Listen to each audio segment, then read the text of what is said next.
Hi, and welcome to Something to Talk About. I'm Linda McNamee, and for the next hour, as you saw from our introduction, we're going to learn about the Sculpture Park today.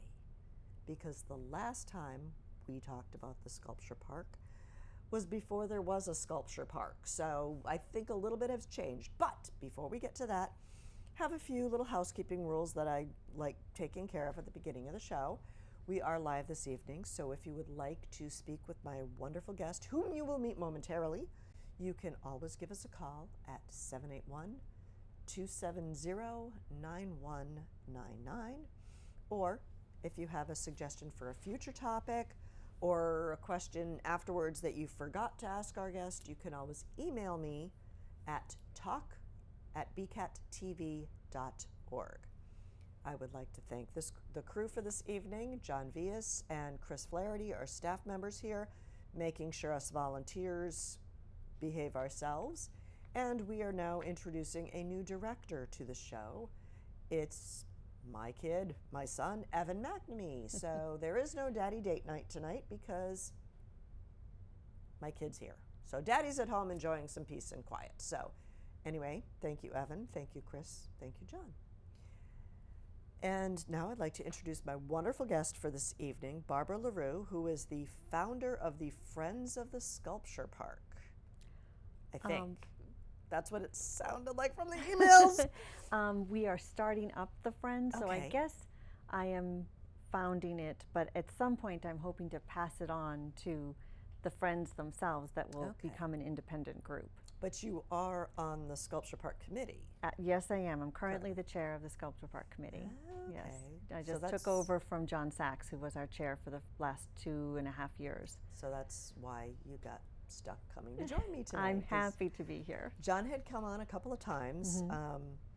One to say, hey, I have this great idea. It's a sculpture park, and you know, everybody else knows Burlington for the mall, and I want Burlington to be known for something else.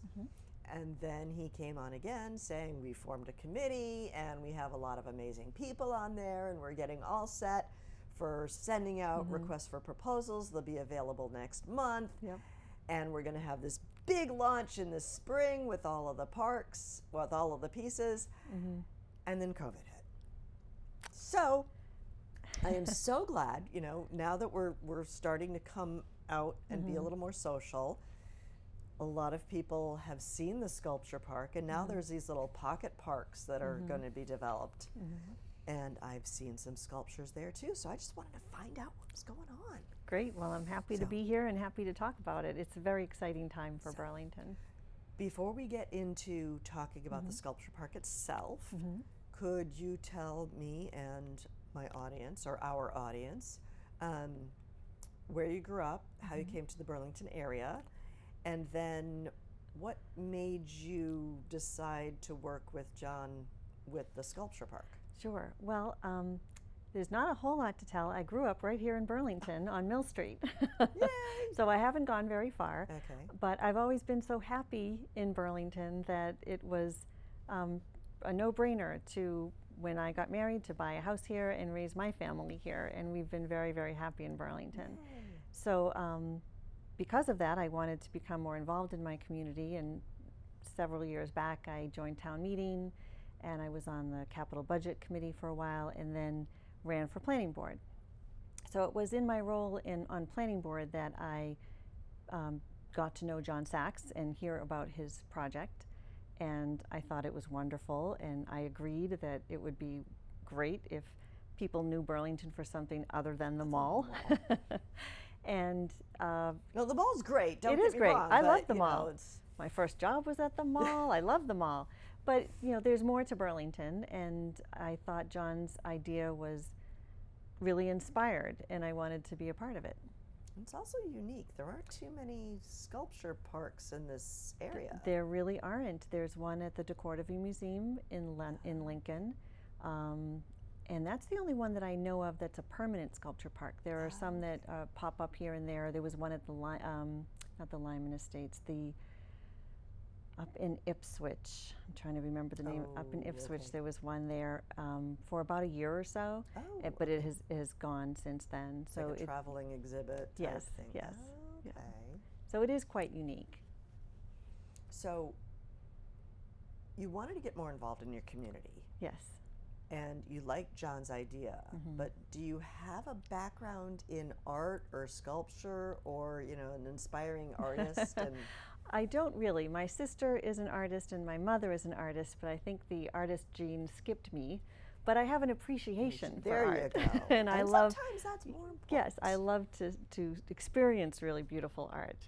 And this gave me an opportunity to do that up close. Excellent.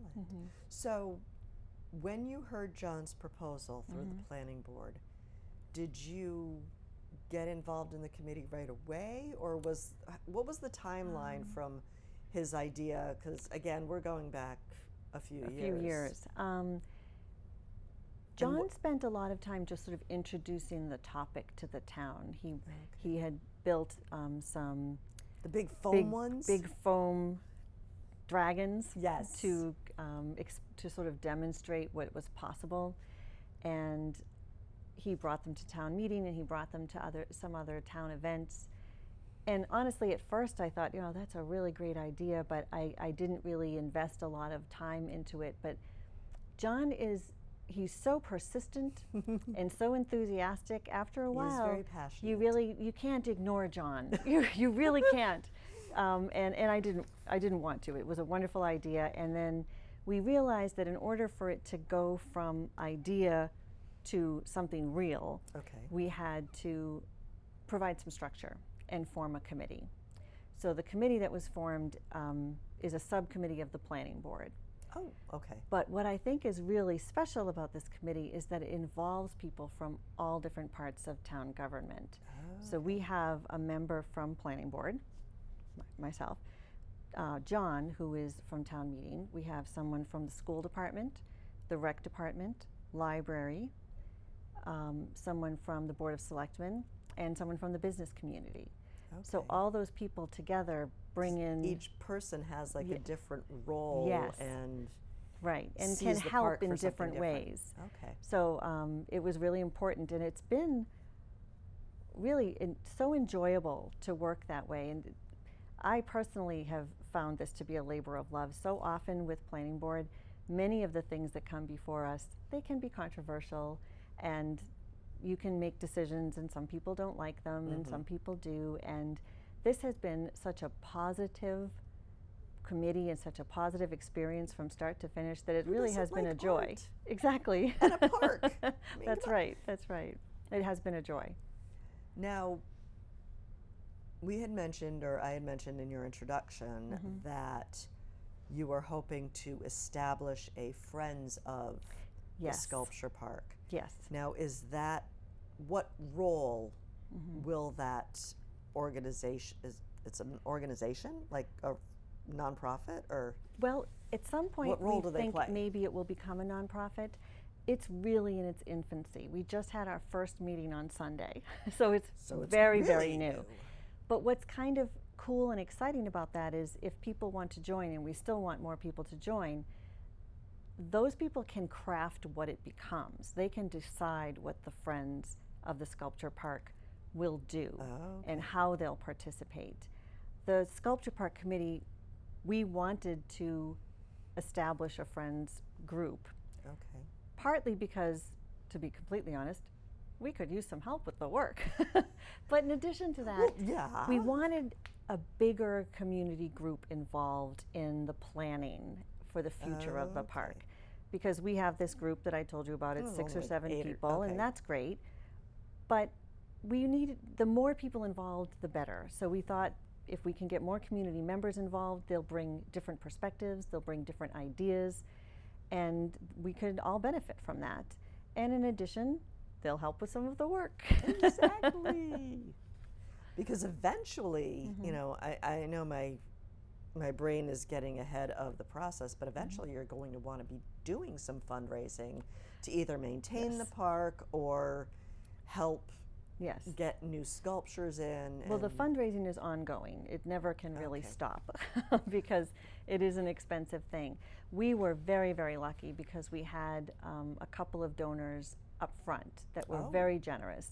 The Nordblom Company really funded us to start, and without them the park would not be there. They were very, very generous.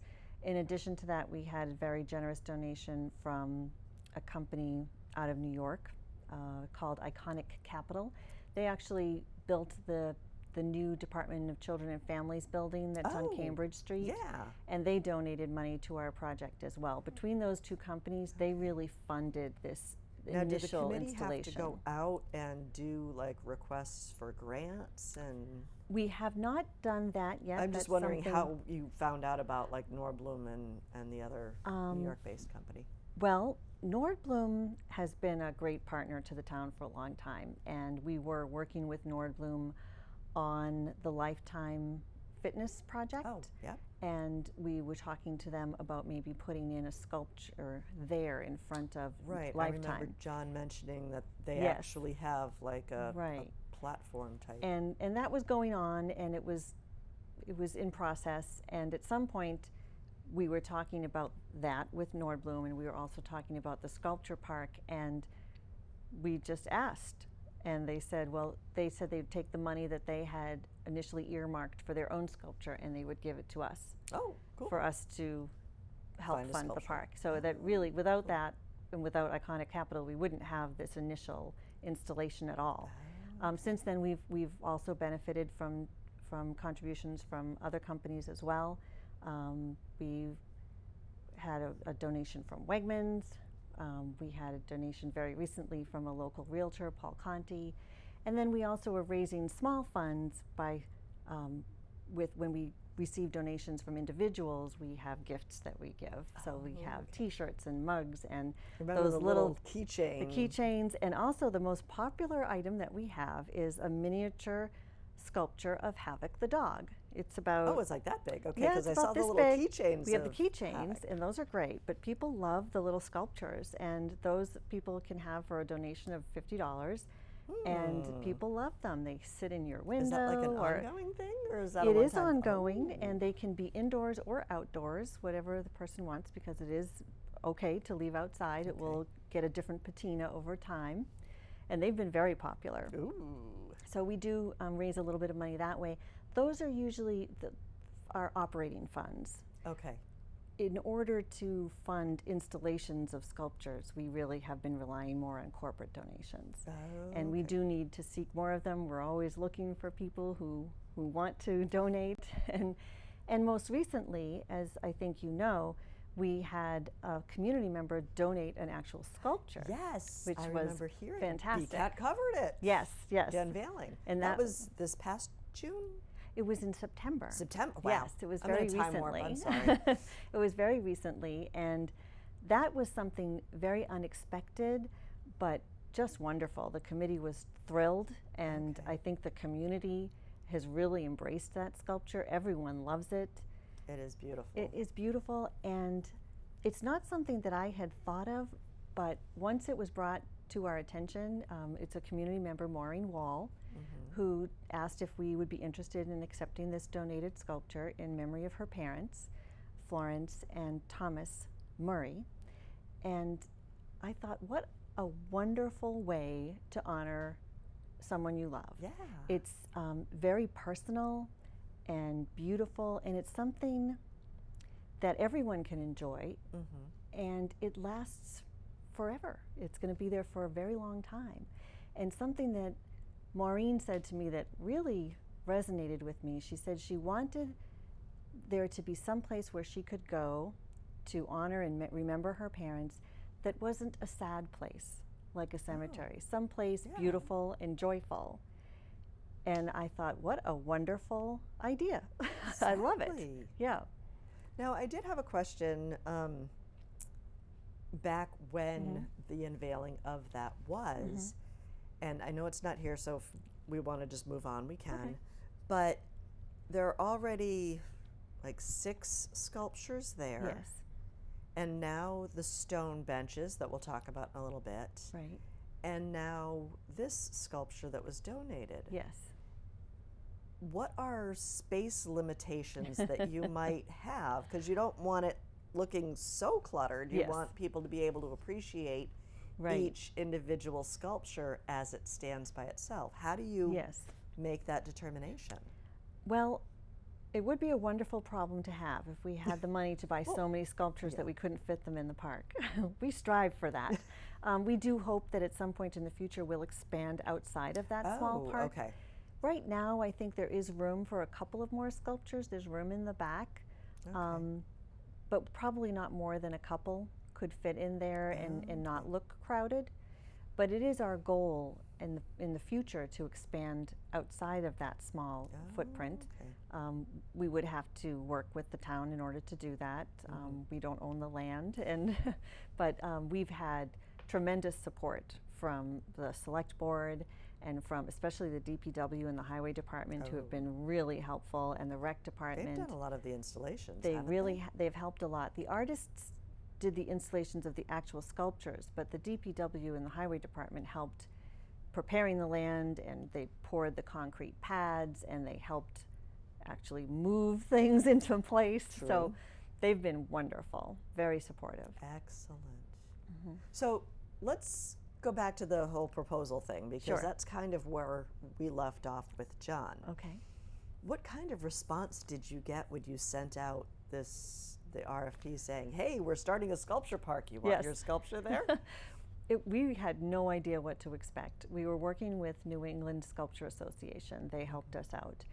And we were very happy with the response. I don't have the exact numbers, but I know we received over 50 responses. Oh, wow. So you had stuff to choose from. We had a lot to choose from. It wasn't like you got 6. No, we had a lot to choose from. So the committee took that initial group of 50 some odd sculptures, and we pared it down mainly for safety purposes and to make sure there was nothing that would be offensive or controversial. We didn't want anything political. We wanted everything to be family friendly and safe. No sharp edges, nothing that could hurt anyone. The sculpture of nails probably wasn't. Right. So we nails pared and it razor down, blades. Yeah. and then we actually handed it over to the school department to get input from school kids. I remember my kids which telling was me great. about this. Yeah, it was wonderful. When they got home, what did you vote for? Yes. What did you do? So we had George Ratkovitz, who is in charge of the art department at the high school, has been great.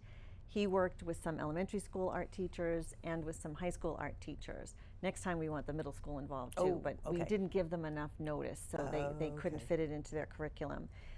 The high school students actually did a lot of work with the sculptures. They researched them, they learned about them, and they discussed them in great detail. It was almost like an assignment, and they really delved deep. And the elementary school students talked about them at a different level, and all the kids got to vote on what they liked. And what was very surprising to me as a committee member is when we received back the input from all of the kids, the high school students and the elementary school students selected a lot of the same sculptures for different reasons, but there was a lot of overlap. So that makes it a little easier for you. It was a lot easier. They pared it down. By using their input, we were able to pare it down to somewhere around 12 or so, 10 or 12 sculptures. And then, based on our funding, we knew we could not have all of them, and we pared it down from there. So we ended up with 6, and now we have 7 due to this most recent donation. Yeah. So, is there still a plan for turnover? Because I know initially John's like, well, they're just on loan for right now, and if, you know, his words were at the time, if I remember correctly, were if there's funding, we'll purchase them. But so yes, that hasn't changed. The sculptures are all on 2-year leases. They will be up in summer of 2022. We do intend to do a new RFP probably next spring. But we are also working on raising funds because there are some of those sculptures that we would like to keep. And we are going to be reaching out to the community in various ways to try and get input as to which sculptures people are most fond of, because we are not going to be able to keep all of them. We won't be able to raise enough funds to do that. Havoc the Dog is staying. Yay! That's a definite. He's a fan favorite. He's kind of got his own little park. He has his own place there over, and we like to think of him as pointing people toward the rest of the sculptures in the park. So he's definitely staying. And then of course the lovebirds are staying because they were donated. But of the other 5, it depends on our fundraising how many we'll be able to purchase and keep. But we would like to be able to keep as many as possible, but not necessarily all in that location. We're going to be working with the select board and with other town administration to try and find other locations. Our idea is that that spot should change. So we want to keep it fresh. So it shouldn't always be the same. We don't want it to be static. Okay. So we'll do another RFP, and some of those sculptures will go away, and some might move to another location in town. And then new sculptures will come in the park to keep it fresh and exciting. So once once something has relocated, it would probably, that would be its more permanent home, because you're not going to plan on keeping them rotated. And, correct. That like would the be Where's the Waldo thing. Oh, let's go find Havoc. Where do you go? No, Havoc's going to stay where he is. Okay. Well, I was just, yes, he's the only name I could think of. Exactly. The other sculptures, some of them, they may stay in the park if we can't get other locations for them. But if we can, we would like to see if we could find other permanent locations for them around town, perhaps in future pocket parks. We don't know. That's a new initiative as well that we'd love to be a part of. And there's lots of different ideas, and we're batting them around and talking to the select board to figure out what can be done. But it all will depend on funding, how many we can keep. But we do want to keep new, fresh ideas coming in as well, different sculptures. So we probably will be doing that in the spring. All the museums, like Museum of Science, is always redoing something. And, you have traveling exhibits at the Isabella Stewart Gardner Museum. So you want to keep the people coming back. Right. If it was the same 6 sculptures forever, people might stop coming because they've already seen that. So we want to give them something new to look at every now and then. Okay, I want to talk about the pocket park for a moment, because and again, I'm not good with the names of the sculptures, but I think I remember, like back for Celebrate Burlington, there was an invitation to go walk over to the sculpture park, because it looked like there were 2 new, and they looked kind of like grids with bowling balls, and you can turn them. And so those looked like they were there at the beginning of August. Well, the new pocket park that just was launched this past weekend, I think I saw one over there. So, we're keeping you on your toes. What's the story behind those? Because they look really cool. They look interactive. They are. But then, they're also a sculpture. You're right. They're really cool. The idea behind that was we wanted something for Celebrate Burlington Day that was different and new, that would draw people across the street into the park. John Sachs actually developed those 2 new sculptures. One with the rotating spheres or balls, and one that was with cans. And they were very popular.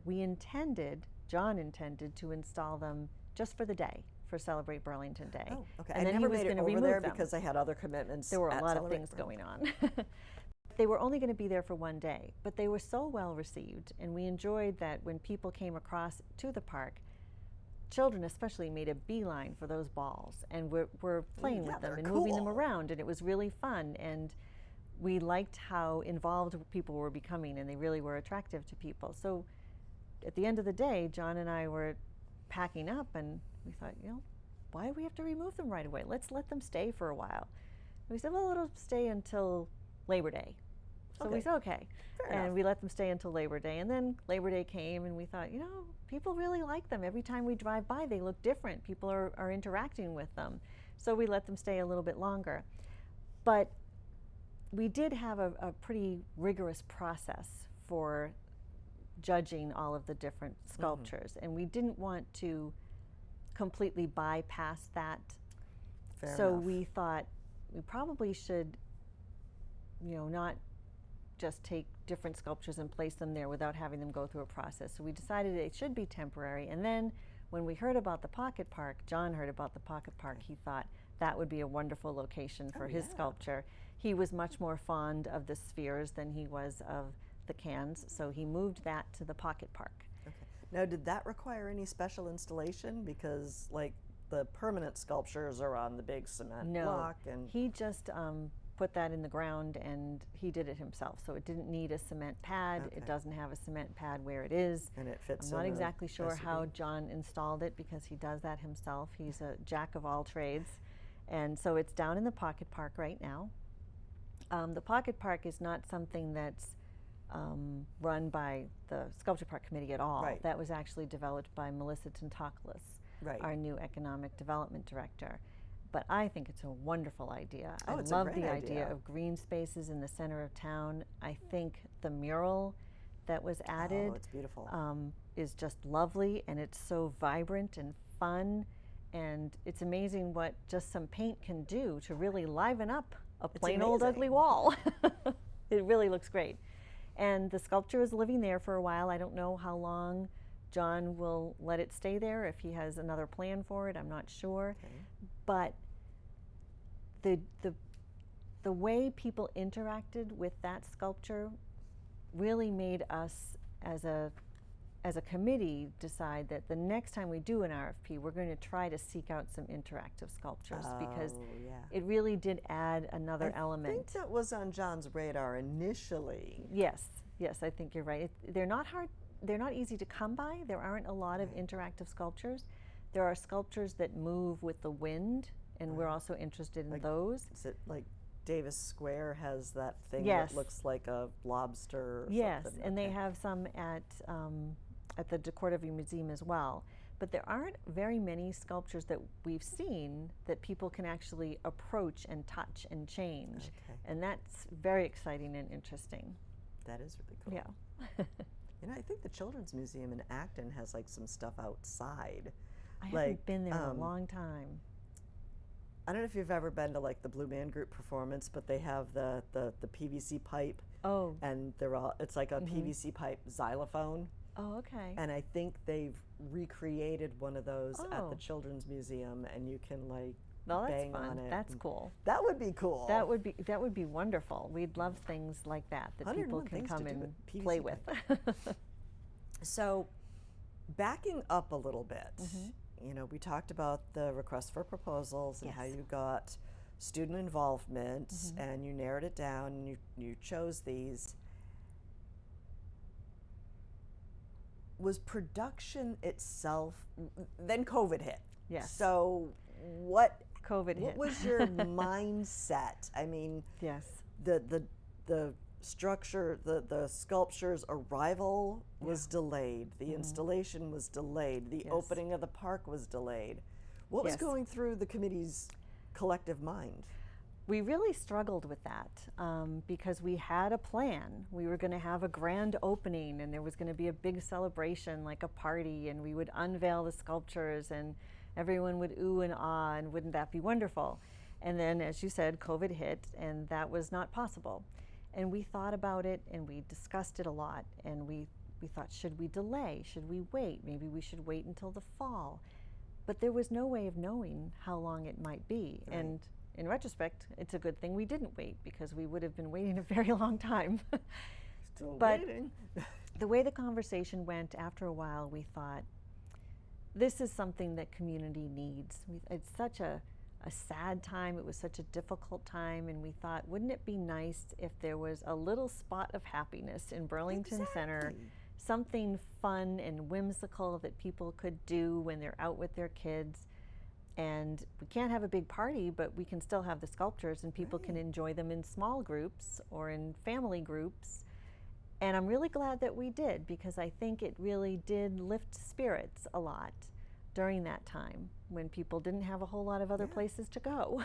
I invited my scouts, and I'm like, okay, Oh. anytime, because you know we couldn't get together, so we were Yeah. trying to find things that we could do together but separately. Yes. So, like, okay, everybody go to the sculpture park and take a picture next to your favorite sculpture. Yeah. And you could go anytime during this week. And I brought my kids over, Uh-huh. and you know, we had a blast checking out like the That's glow in the great. dark one. I love to and, hear that. That's you know, wonderful. I think I was telling you before. I still think my personal favorite is the one that actually looks like the Viking ship, Uh-huh. or maybe not a Viking ship, but A ship. it looks like a ship, and I'm just like, I don't know what it is, but I really like that one. Something about it Maybe calls because to it's you. abstract. I don't know. Yeah. And that one does move a little bit, actually, if Oh, it on a good does? windy day. Yeah, I don't If think it I'd gets wanna be real up and there. windy, it moves just a little bit. Is it supposed to? I think it is, yes. I think Okay. yes, it's not a mistake. Okay, just checking. So, Okay, so COVID happened, but then this past summer, we had a little more activity going on at the Sculpture Park. Yes. There was the sculptor who did the benches. the benches Yes. out of rock. Yes. Wasn't that fun? That was really I thought cool. That We was went a over and great we were time. actually watching. Yes. You know, my kids laughed because, you know, we had a picture of Justin was the artist, right? Joshua Reuter. Okay, Yes. I'm sorry. It's okay. Me too. And, you know, we had him pick up the thing, and then all the scouts are like, why don't you do it? And I'm like, okay, Yeah. nope, not going to happen. He was great. Joshua is He was very patient with my kids. he's really great with kids. He is a sculptor that's located out in Western Mass, and he does a lot of other types of How'd sculptures. you find out about him? We actually found him through the New England Sculpture Association. Okay. We had, as a committee, we were talking about having benches there because we wanted people to be able to sit and enjoy the sculptures. And we thought about just getting regular park benches, but we also thought it would be really cool if we could have something that was kind of like a sculpture that you could sit on.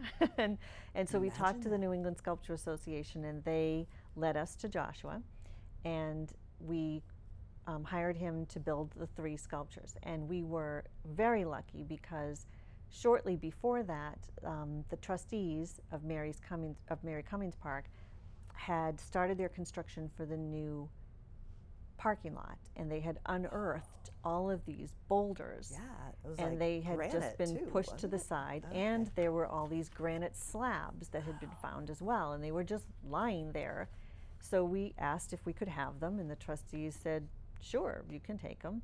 And then the wonderful highway department people had to pick them up and move them because they weigh. It wasn't about to fit. They weigh a lot. a lot. Of them, many of them, I think over 1,000 pounds. Some of those big boulders. So they moved them and they put them into place for Joshua, and then he worked on them, as you know, over a few weeks, maybe several weeks Oh, actually. it was brutally hot some of the days It that was he was working terribly hot. He was such a trooper. there. And in the sun. And he worked really hard, but it was fascinating to be able to watch. I would stop by many times just to watch. I know a lot of people did. And how wonderful to be able to see art being formed. It was really exciting, and I think a lot of people in town really enjoyed watching it. He was very engaging, and he loved talking about his work and explaining to kids especially what he was doing and how he would use his pulley system to move the rocks in place. And so now we have these 3 benches that are sculptures that you can sit on and climb on, and that's fun for kids too, because most of the other sculptures we tell them, you know, please don't climb. Don't climb on them. But you can climb on those benches and jump on them, Yeah, it's and kind of hard to you can't hurt them. break, you know, 1,000-pound.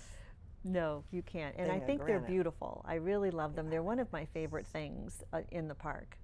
And when I was talking to him, it was just so fascinating. I'm like, when you look at this, how do you envision what you want the final product to look like? Do you use like computer computer-aided drafting, or he's like, nope, just do it myself. Well, he did come to Mary Cummings, and he selected the stones. That's right. But So- even and the there, slabs, so that he, you know, because I wouldn't have known which ones to pick. And they were big rocks, and they just looked like that's big a rocks. rock. That's a rock. That's a big rock. That's Exactly. a really big rock. So he selected the rocks, and I think he had in his mind how they would be paired. And then he also selected the slabs. Right. And And that just blows my mind how he could figure it all out. yes, and it was painstaking work. Oh, yeah. Yeah. And there was dust everywhere. But he did a great job. He really did. And I know a lot of people enjoyed it. A lot of children enjoyed watching him. We had people from the Grandview Farm Apartments. You can walk right through the back into the park, and neat. some of them came. He would set up chairs. Actually, I think John set up the chairs so that people could come and sit and watch for a while. It was really interesting. So tell me about some of the other sculptures that are there. I know we've seen them for a year and a half now. Well, yeah, many of them do have stories behind them. So, well, we should start with the fan favorite, Havoc the Dog. Okay. Havoc is created by a local sculptor, Dale Rogers. And there are, How local is local? Like I think Massachusetts he's or? in maybe Haverhill. Oh, or, okay. So Yes. local. Either Okay. that or I think maybe southern New Hampshire, but I think he might be up in the Haverhill area. And you will notice as you drive around, there are other dogs. It's called the American dog, and there's some that are bigger than our dog and some that are smaller than our dog.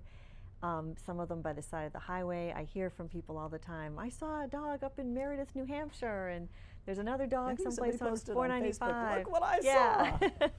So this is our dog, and we had a naming contest back last fall, I think it was, and the community got to vote on different names, and that was really exciting. And personally, I love the name that won. It was Havoc, which is named after the retired police dog from the Burlington Police Force.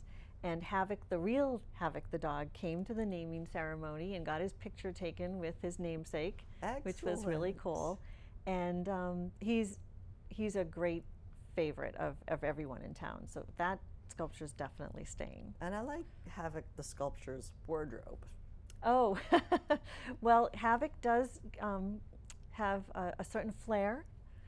He's very debonair. He does very well with his little bandanas. He looks right now he's sporting a gray and black spider bandana in honor of Halloween. And Excellent. I'm sure he'll change for winter too. I'm going to do a little Thanksgiving, fall thankful Perhaps, thing. perhaps. We shall wait and see. Get him a giant Santa hat this year. Or maybe not. So yes, he does. He's quite dashing. So the other sculptures, I have my notes here because I don't remember the names of all of the artists, and I want to get it correct. So one of the other ones is the one that's sort of black and gray and very linear. Yeah. That is called Next Stop Shibuya, and it is by Philip Marshall. Okay. And he explained that the idea for this sculpture came to him when he was traveling in Japan, and he was on the subway. Oh, okay. And he said in Japan, when you're on the subway, it's really packed in tight, and the people are all jammed in there, and he was thinking about how everyone was jammed in tight and yet trying to maintain a little bit of their own personal space, bending back a little bit. And he was waiting for the stop Shibuya, and he was waiting for the next stop Shibuya because he wanted to get out. Okay. And so that was the inspiration for that sculpture. And you can see how the two pieces kind of bend a little bit away from each other, as people will do when they're standing a little too closely to one another. I get it. I like that. Yeah. That's really cool. That was kind of cool. And then the green spheres. Yes, the interconnected Yes, glow in the dark. It is glow in the dark. That's very cool. That's by Peter Dellert. That weighs 600 pounds, and it's made out of steel. That's Wow. been painted. And the glow in the dark paint was added after it was installed here in Burlington. Okay. Now, when you And- guys chose that, did you know it was going to glow in the dark? We did. Oh, He had that that's in really his cool. description, which was Okay. pretty cool, and we thought that would be really fun. That is really so, neat. So that's another really neat one, and that's fun because people, even though they can't climb on it, they can enter it. Go into it. And we have lots of pictures that people send us of kids standing inside the spheres, and that's really fun. I have one of those. Yes. photos. So that's cool. Then right at the front of the park, when you first enter, there's the red with the sculpture with the person holding a heart, and that is called Follow Your Heart. It is by Mark Holy. And Mark explained when he installed it that he thought that represented anyone who's following a dream and reaching for a goal. But he also said he was very deliberate in creating a very big, solid base. You'll notice that the base is actually larger than the figure that's holding out the heart. And he said that was very important because for anyone to follow their heart or follow their dreams, they need to have a solid foundation that they're working from. And that's why it has such a big, solid base. I thought that was pretty neat. Yeah. Yeah. Things that you wouldn't normally connect, and then when you hear it, it's like, well, isn't that obvious? Right. And one of the fun things about art is it means very different things to everyone. That's true. But it is interesting to know what the artist was thinking when they created it. So, and then we have your favorite, Endeavor by Chris Plasted, and that actually is inspired by a real ship.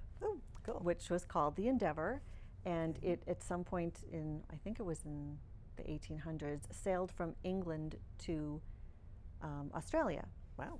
And of course, it was not exactly like that ship, but this is That one does not look real seaworthy. Inspired this then, so I thought that's cool. It does look like a boat, and like I said, sometimes it moves a little bit in a strong breeze, or if you give it a little tap, it might move a little Just bit. don't climb on it. Don't climb on it, but you can touch it, and it does move a little bit, and that's kind of cool.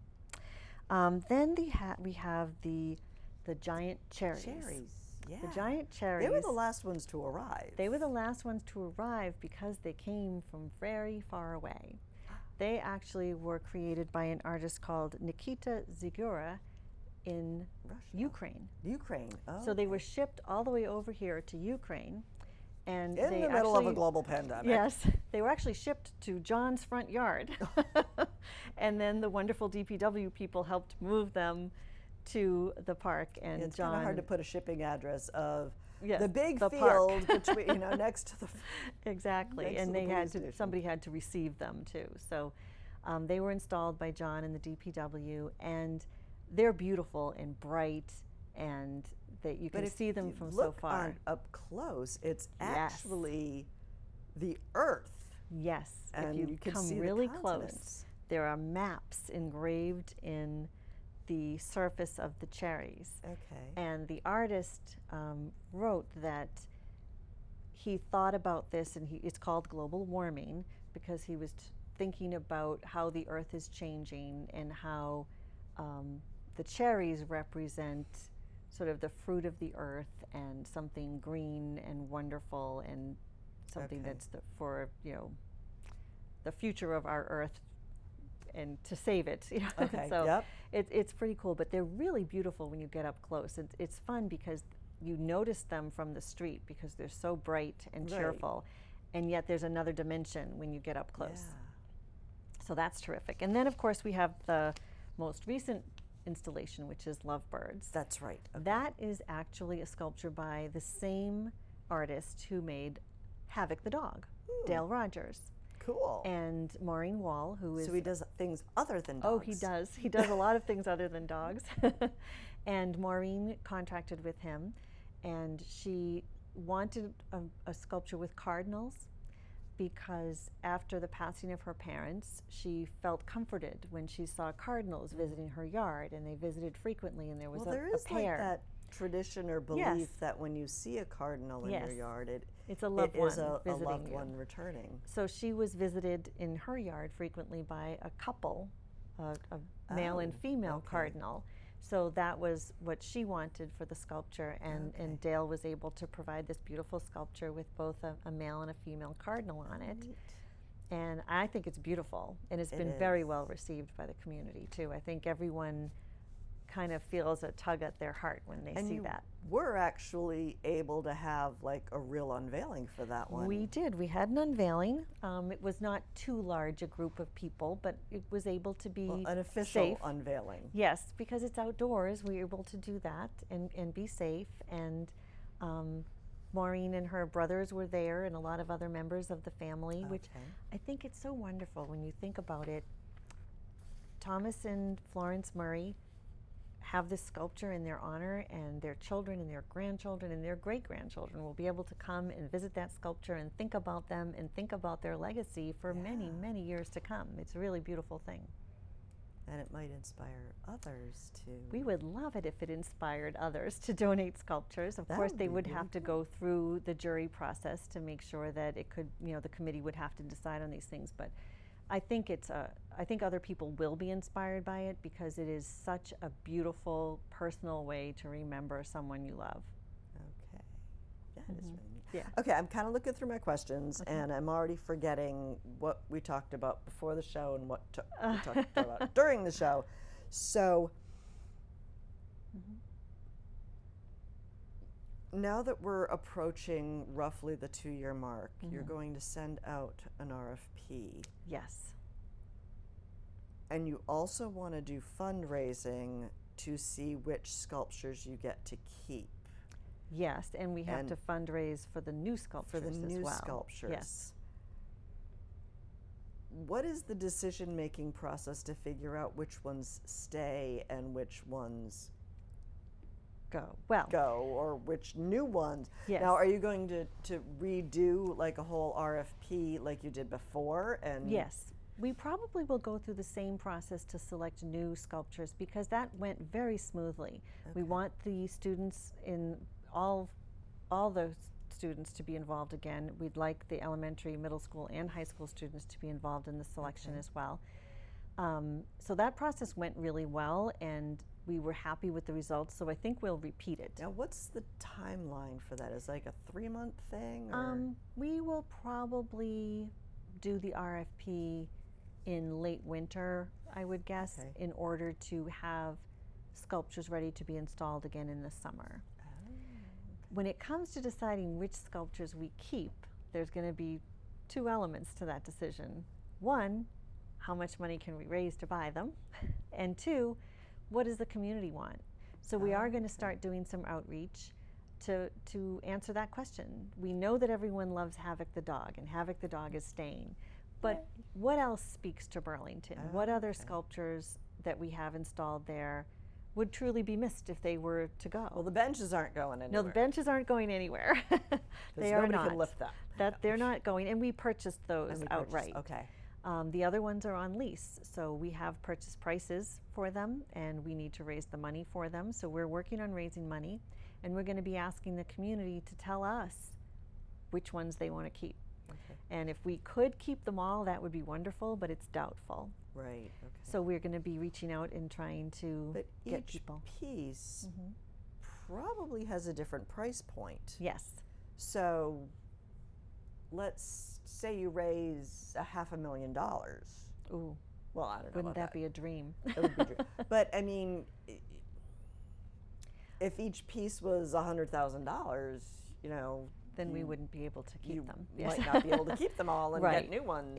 It's going to be a process that we go through. We'll sort of reach out to the community. We'll probably have a little list we could about keep which this is our one favorites. Or these 3. Exactly. It may come to that. Okay. It may come to that.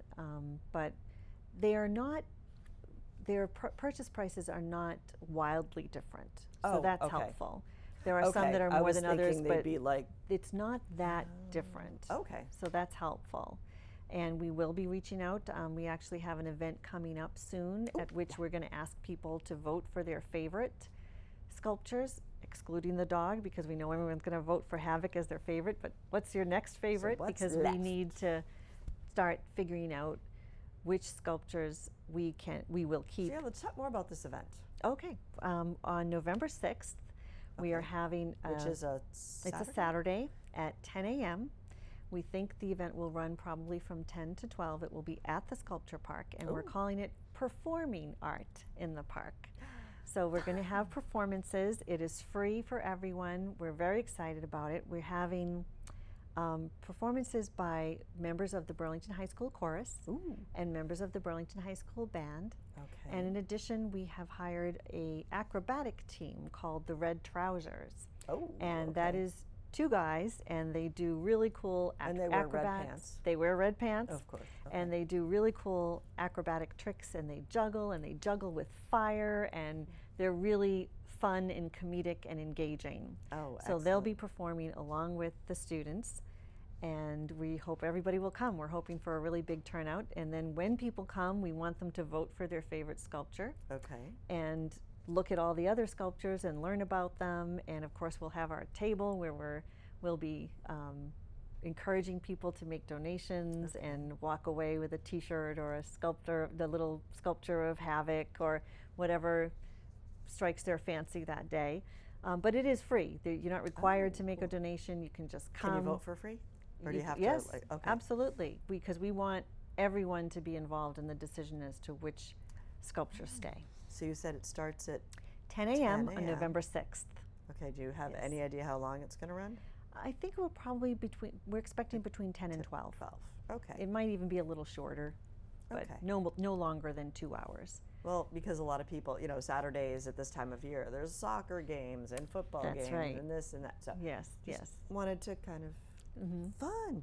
Do you have any, back to the Friends of the Sculpture Park, Yes. when they get established, what kind of fundraisers do you see possibly developing on behalf of the Sculpture Park? That's a good question, because up until this point, the fundraising that we've done is sort of it's two different types of things.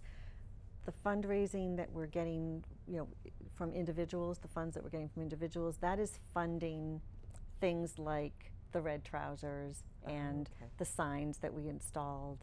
They're sort of our operating expenses. Okay. And the installation costs are separate than the sculpture itself? The installation costs were pretty low. The sculptors themselves were all present to do the installation except for the Cherries, because those guys were in halfway Ukraine. around the world. The town departments were very generous with their time. We really just paid for materials. So that was wonderful. They've been very supportive. So the installation itself wasn't expensive, but the leasing of the sculptures and the possible purchasing of the sculptures, that's where the real money is. And that's where we're going to need corporate donations, and hopefully we're going to be applying for grants. The town is considering doing the Community Preservation Act. That's something that's going to be on an upcoming ballot. And if that passes, we may be able to get funds from that.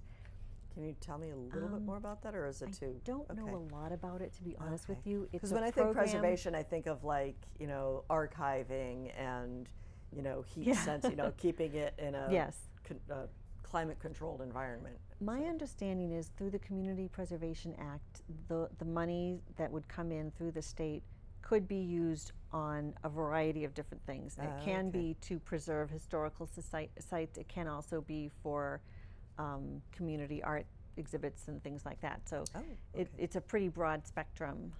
But I'm not really well versed in that. There are other members of the community that are taking that on, and I probably shouldn't talk about it too much, or I'm going to get it wrong. But if the town did decide to adopt the Community Preservation Act, it is possible we could get some funding through that. Oh, cool. Yes. Now, how would someone become a Friends of the Sculpture Park? It's not hard. They just need to reach out to us. We have a website, which is burlingtonsculpturepark.org.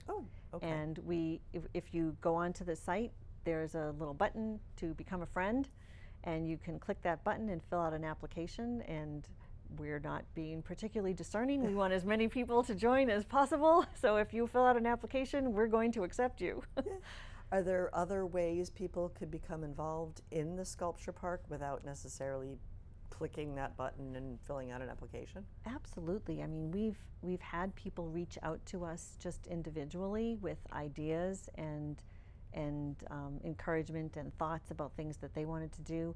We had a member of the community who's recently reached out and offered to help us out. His name is Bob Navola, and he has an irrigation and lighting business, and he has very generously offered to install lighting at the park for us, free of charge, which is wonderful. So he's going to be doing that, and there'll be small, subtle lights in the ground that light up the sculptures from the ground up, so people will be able to see them at night when they drive by. So we're really excited about that. So we are open to any and all ideas, and we encourage people to reach out to us through the website or through our Facebook page, because we think the more people involved in the park, the better. It'll be richer, it'll be more ingrained in the fabric of our community, and that's what we want. We want this to be something that everybody in the community participates in as well as enjoys. Just popped into my head, and we only have a couple minutes left, but at one point, I don't know if it was a conversation I was having with John or something I saw on Facebook somewhere about postcards, a postcard contest. Was that through you guys? It was. We had a postcard contest, and we have postcard packs that we also will have on November 6th at the table for people if they want to buy some postcards. And they're all beautiful pictures of Burlington. And I enjoy not just the sculpture park. It's not just the sculpture park. We have pictures of each sculpture, but we have pictures from the Mill Pond, from Mary Cummings Park, from the Common, just really showing that the town we live in is actually very beautiful. And it's really nice, and I think it's kind of fun to have those postcards, and most of the time we think of postcards when we go on vacation somewhere. Right. And we look at postcards of other places and we think, wow, this is so beautiful. But our own town is pretty beautiful. Exactly. And it's nice to see that remembered or memorialized in these postcards. Cool. Mm-hmm. Any other thoughts you want to add? Not Well, to make it super ambiguous. Where do you see the sculpture park in 2 years? Oh. Well, in 2 years, if it 'Cause were up to hopefully in me, the next year we're going to Yes. have some new sculptures. if but it were up to me, in a couple of years, we would have 3 or 4 sculptures outside the park on other public land where people can enjoy them. And we'd have new sculptures in this location. And then 5 or 10 years out, I'd like to see even more. I would like Burlington to be known as that really cool town that has all those neat sculptures. And we have a lot of different places in town where they could go, where they could fit in, where they would really bring beauty and joy to other places in town. We have a lot of public land around the common area in Simons Park, and if the pocket park idea takes off, every pocket park should have a sculpture. Oh, absolutely. So there are a lot of opportunities, and I'd really love to see it expand dramatically over the next 5 to 10 years. Excellent. Well, we are just about out of time. Okay, well, thank you so much. Believe it or not. So hopefully you will see me, or probably not because I have to work. But anyway, I will do my best to come on November 6th. And we hope everyone will come. So everybody out there listening, come on November 6th. From 10 to 12 at the Sculpture Park. Got to see the red trousers. Got to see the red trousers. They're going to be really fun.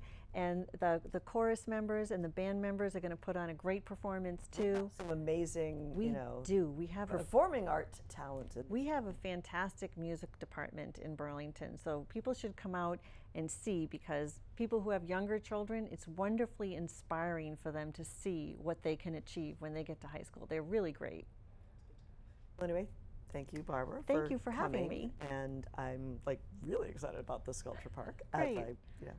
Always builds enthusiasm. Great. Well, thank you so much for having me, because we want everyone to know more about the park and come and enjoy it. And I want to thank everyone at home for tuning in this evening. I hope you are as inspired about fine arts and art around town as I have been. Hopefully, I will see you at the Sculpture Park, and I will also see you around town. Good night.